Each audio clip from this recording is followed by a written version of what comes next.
Turning to page 94, an objection has been raised to item 306, number 1H, by Delegate Simon. Page 94, item 306, number 1H is before the body.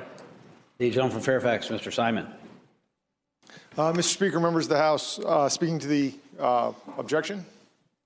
Hope so. Okay. I'm up for the right thing then. Mr. Speaker, members of the House, I'm going to tell a story. It doesn't have any dogs. It doesn't have the Kilgore gang in it. But I don't know that I'll tell it as well as Delegate Ferris might have, but hopefully it'll be just as compelling. Already boring. So I was knocking on doors during my 2013 campaign. I was a first-time candidate. I was out knocking on doors. It was August. It was hot.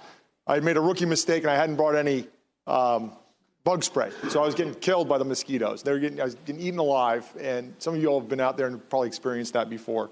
I'm knocking on doors, and most every door that I knock on, nobody's home. I stick my lit in the doorknob or in the screen door, and I move on. Occasionally, somebody will come out and wave and take my literature and say hi. But then I got to a house with a carport, and I was dying for some shade because it was, again, about 102 degrees. I needed some water. The main entrance to the house was level with the carport. So I walked under the carport and up to the door, and I knocked on Amy's door. Amy took my literature, and she said, "Hey, great to see you. I haven't seen anybody come knocking on our door in a long time." Actually, the candidate himself. I work for Fairfax County Schools. I'm all about what you're about, but you should really meet my son. You need to meet Justin, because Justin's the one who's really into politics and policy. So I didn't know exactly what to expect, but she called for Justin. I didn't know how old he would be or what he would look like or anything. And around the corner, in his electric wheelchair, comes her son, Justin. Justin's about 36 years old. He's probably about 6 foot tall if he could stand up. Weighs about 220, 230 pounds. Big kid. He's not a kid. He's a young man. And I asked Justin, well, what can I do for you? You obviously, it looks like you might need some services from the state or the Commonwealth. Is there something I can do for you? And Justin said to me, you don't need anything. I'm fine. But what I really hope that you could work on if you get elected and go down to the House of Delegates, I hope you could work on the working conditions for the people that take care of me. Because what happens, the reason Justin's able to live at home with his mother, who lives on a very modest income working for Fairfax County Schools, is because he's able to take advantage of Medicaid waivers that allow him to get self-directed home care. So he has a home attendant that comes and stays at his house. He's like, I'm not worried about me, but the people that come and take care of me, the home health care workers I have, they have it really rough. They don't make a lot of money, they don't get any benefits, and they help me with everything that I do every day.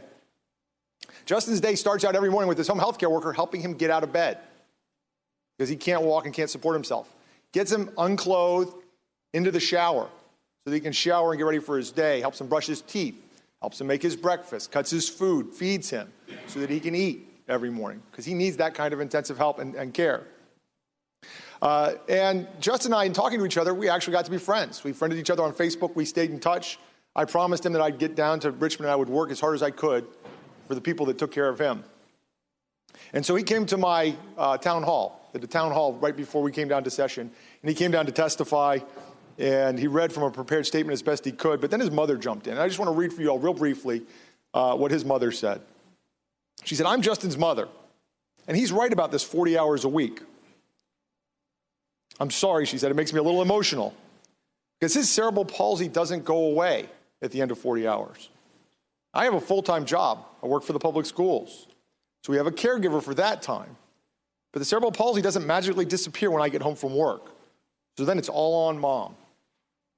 And there are many, even elderly parents. She's 55, she says, but at some point she's not going to be able to help him anymore. She's going to be too old to.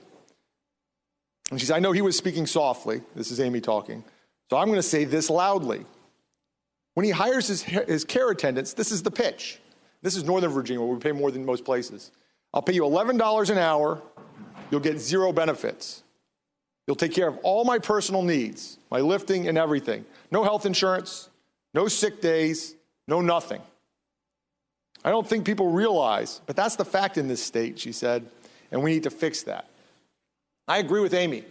I think we need to fix that. The 40-hour cap that we've put, so we do 2 things. There's 2 amendments here. I don't know if we blocked them together, but I'll talk about both of them now.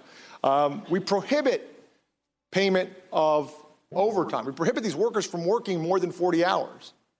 But as Justin said, and as his mother said, their needs don't always go away after 40 hours. We can't just tell them to turn off the clock and stop having cerebral palsy, or just get all your work done, get all your personal care taken care of before the deadline.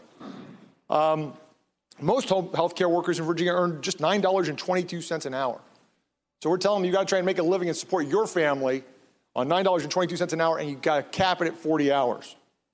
By making it harder to get home health care, this 40-hour cap pushes more older adults and people with disabilities into nursing homes and other institutional settings. I mean, the beautiful thing about what Justin has and the ability to do the self-directed care is it saves money for the Commonwealth. It's good for him. It's good for us. It keeps him out of an institution. But when we tell folks 40 hours, that's all you get, no overtime, you can't pay it, we're going to push those folks into institutional settings, and it's ultimately going to be more expensive for folks like Justin and Amy, hardworking Virginia families.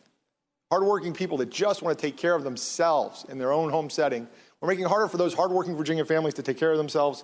I would really hope, this budget is a statement of our priorities. I would hope that it'd be a priority of this body to take care of people, that take care of folks like Justin and Amy.